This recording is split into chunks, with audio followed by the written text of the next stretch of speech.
Hi Pep.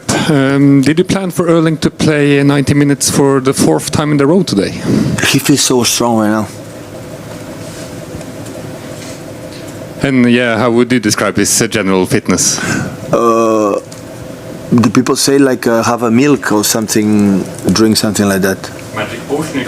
Yeah, people say that. But I drink also this magic potion and I don't score 50 goals. That's for sure. And now I would recommend the little boys that want to emulate Erling to try to emulate in the skills.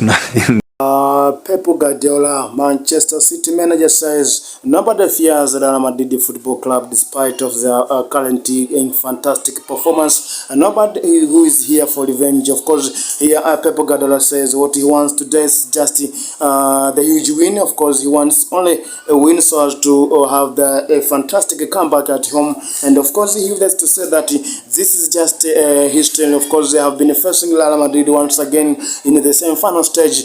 It should be quite clear that Real Madrid has always been a fantastic ahead of Manchester City Football Club. Manchester City has always been receiving the huge beats from Real Madrid, and today the history might be changed. Today the history might be, of course, different due to the fact that this season Manchester City is just incredible, fantastic, and of course it is untouchable football club. As here, as the head coach of this club, PEP Guardiola says it's a time now to show the world how Manchester City is bigger. It's a time now to show the world how Manchester City is dangerous. Of course, Manchester City has been shown the fantastic and the world-class performance this season. As they have been participating in different finals. They are in the semi-final of the UEFA Champions League. They are also in the final of the. They are going to play against Manchester United in the final of the FA Cup. And for sure, he is just the title contender, the one who is just leading